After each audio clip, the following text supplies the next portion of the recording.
Bonjour, pour les étudiants de première année filière sciences économiques et gestion, voilà le cours d'élasticité. Je vais vous expliquer à partir d'un exercice qui va vous montrer comment on fait les différents types de calcul de la demande et de prix. Comme vous voyez, dans chaque exercice d'élasticité, on trouve des énoncés.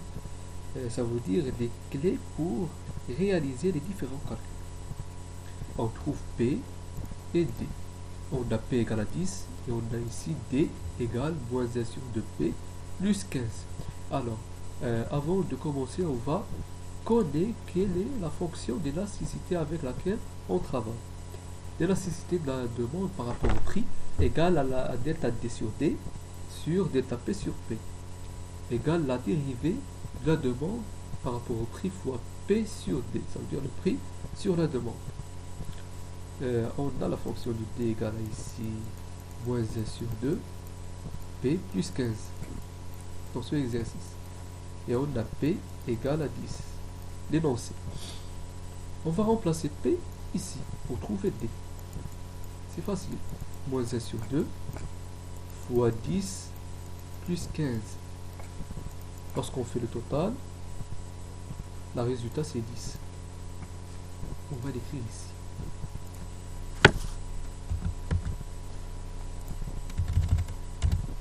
Maintenant, on va calculer l'élasticité de la demande par rapport au prix. Comme vous voyez ici dans le tableau, dans l'énoncé, vous avez juste P et delta P et delta D.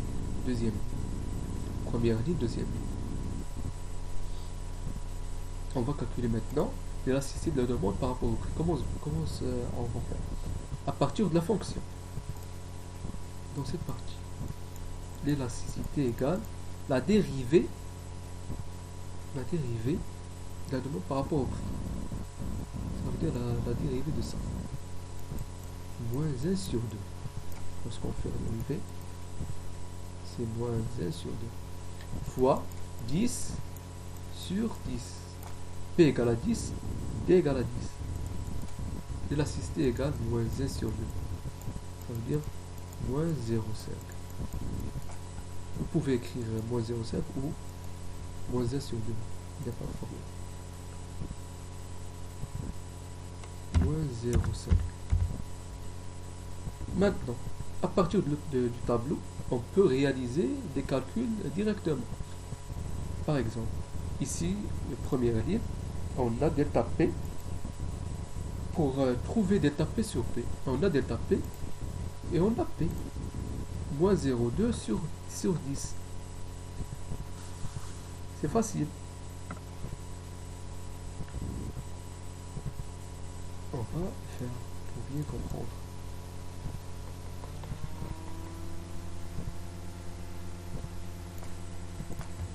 Delta P sur P.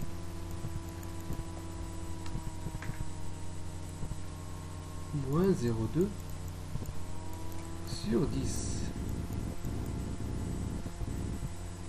égale moins 0,02.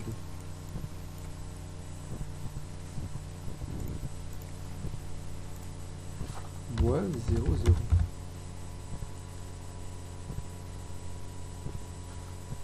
Maintenant, on va calculer également, à partir de ce tableau, delta D sur D, deuxième ligne, on a delta D, on a delta D égale 0,25. Delta D sur D. Delta D égale 0,25 sur 10 égale 0,025. 0,025.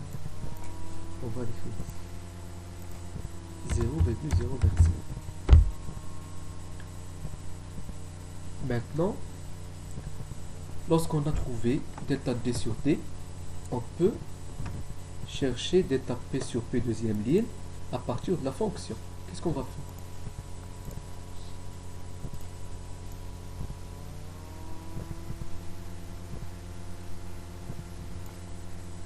On a l'élasticité et on a delta D sur D.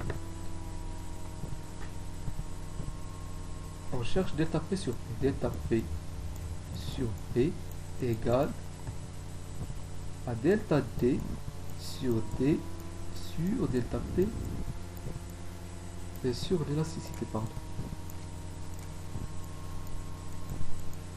Delta D sur D égale 0,025, élasticité moins 0,5. Total moins 0,05. Moins 0,05. Moins 0,05. On a trouvé delta P sur P. Mais il nous reste delta P. Comment on va trouver delta P? À partir de cette opération qu'on a déjà fait. Ici. On cherche delta P. On a delta P sur P égale moins 0,05. On cherche delta P égale moins 0,05 fois P. Et P égale à 10. Le total c'est moins 0,5. Delta P égale moins 0,5. Delta P égale moins 0,5. Qu'est-ce qu'il nous reste maintenant? Il nous reste delta T sur D. Maintenant on a delta P sur P. On a déjà ça ici. On va calculer tout simplement delta T sur D à partir de la fonction. On a delta P sur P égale à 0,02. Delta P sur P égale à moins 0,02. On va le replacer ici pour trouver delta D sur D. Alors, pour trouver delta D sur D, delta D sur D égale à l'élasticité fois delta P sur P égale à moins 0,5 fois moins 0,02. Ça va nous donner 0,01. C'est bien. 0,01.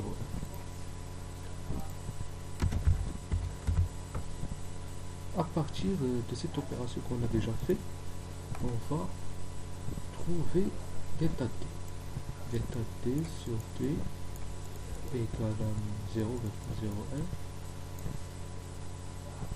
Delta T égale T fois 0,01 égale 0,1. Si on remplace T avec, si on remplace T avec 10, 0,1.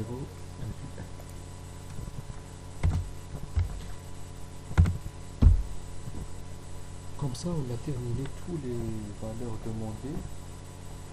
Et j'espère à les étudiants qui ont le rattrapage, bonne chance et à la prochaine, Inch'Allah.